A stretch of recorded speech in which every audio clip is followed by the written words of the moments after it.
IPL 2025లో భాగంగా ధర్మశాలలోని Himachal Pradesh cricket stadium వేదికగా పంజాబ్ ఢిల్లీ జట్ల మధ్య 58వ ఐపీఎల్ మ్యాచ్ మే 8వ తేదీన జరగనుంది. ప్లే ఆఫ్స్ రేసు ప్రస్తుతం చాలా కీలక దశకు చేరుకుంది. ముఖ్యంగా ప్లేయర్స్ రేసులో ఉన్న జట్లకు ప్రతి మ్యాచ్లో విజయం ఎంతో కీలకంగా మారింది. ప్రస్తుతం పంజాబ్ ఢిల్లీ ఈ రెండూ కూడా ప్లే ఆఫ్స్ రేసులో ఉన్నాయి. ఈ నేపథ్యంలో పాయింట్స్ టేబుల్లో 3వ స్థానంలో ఉన్న పంజాబ్కి 5వ స్థానంలో ఉన్న ఢిల్లీకి మధ్య జరిగే ఈ మ్యాచ్లో ఒక బిగ్ ఫైట్ జరగబోతోంది అని అర్థమవుతోంది.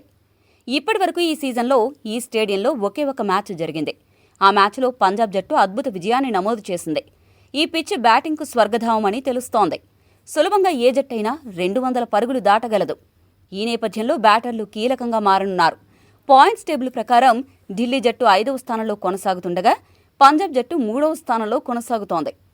పొరపాటున ఈ మ్యాచ్లో ఢిల్లీ గనక ఓడిపోతే ఆ జట్టు ప్లే ఆఫ్స్కు చేరడం క్లిష్టంగా మారే అవకాశం ఉంది.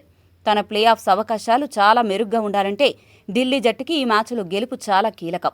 ఒకవేళ పంజాబ్ గనక ఈ మ్యాచ్లో గెలిస్తే ఆ జట్టు 17 పాయింట్స్కి చేరుకుంటుంది. కాబట్టి ప్లే ఆఫ్స్లో బెర్త్ కన్ఫర్మ్ అయిపోయినట్లే. ప్రస్తుతం ఆర్సీబీ, గుజరాత్ ఈ రెండు ప్లే ఆఫ్స్కి చేరిపోయాయి. ఇప్పుడు మిగిలిన 2 బెర్తుల కోసం 5 జట్లు పోటీ పడుతున్నాయి. ఈ పరిస్థితుల్లో పంజాబ్ గనక గెలిస్తే అప్పుడు ఒక్క స్థానం మాత్రమే ప్లే ఆఫ్స్లో మిగులుతుంది. ఈ లెక్కలను దృష్టిలో ఉంచుకుని ముంబై, లక్నో, కోల్కతా జట్లు ఈ మ్యాచ్లో పంజాబ్ ఓడిపోవాలని, ఢిల్లీ గెలవాలని బలంగా కోరుకుంటున్నాయి.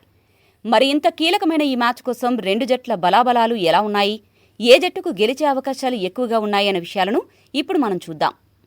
ముందుగా పంజాబ్ జట్టు విషయానికి వస్తే ఆ జట్టు బ్యాటింగ్ ఆర్డర్ అంతా కూడా పటిష్టంగా కనిపిస్తోంది. కాకపోతే ఓపెనర్ ప్రియాంషారియా నిలకడలేమి కొట్టొచ్చినట్లు కనిపిస్తోంది. 1-2 మ్యాచ్లు మినహా మిగతా ఏ మ్యాచ్లో కూడా ప్రియాంషారియా పెద్దగా ప్రభావం చూపలేదు. అదే సమయంలో మిగతా బ్యాటింగ్ విభాగం అంతా కూడా సమిష్టిగా రాణిస్తూ ఉండడం ఆ జట్టుకు ప్రధాన బలంగా మారింది.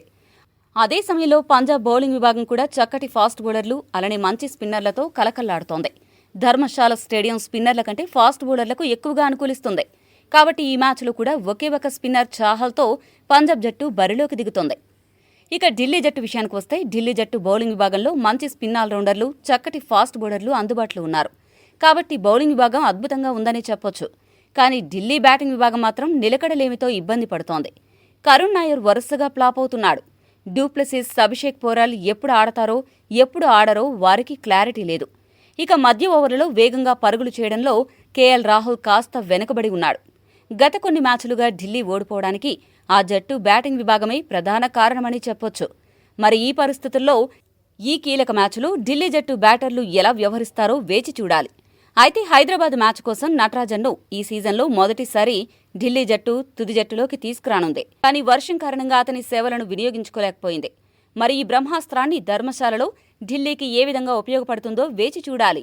నటరాజన్ తన టాప్ క్లాస్ బౌలింగ్తో అదరగొడితే పంజాబ్కు కష్టాలు తప్పవని మాత్రం ఖచ్చితంగా చెప్పవచ్చు. 2 జట్లలోని బలాబలాలను వెనుక పరిశీలిస్తే ఢిల్లీ, పంజాబ్ 2 జట్లలో కూడా బౌలింగ్ విభాగం సమతూకంతో ఉంది. కానీ బ్యాటింగ్ విభాగం మాత్రం ఢిల్లీ కంటే పంజాబ్ జట్టు కాస్త ముందంజలో ఉంది. ఈ పరిస్థితుల్లో ఈ మ్యాచ్లో గెలిచే అవకాశాలు పంజాబ్కు 60% ఉండగా ఢిల్లీ జట్టుకు గెలిచే అవకాశాలు 40% ఉన్నాయి. మరి మీ దృష్టిలో ఈ మ్యాచ్లో ఎవరికి గెలిచే అవకాశాలు ఉన్నాయని భావిస్తున్నారో కామెంట్ చేయండి. మరిన్ని స్పోర్ట్స్ అప్డేట్స్ కోసం మా ఛానల్ను సబ్స్క్రైబ్ చేసుకోండి.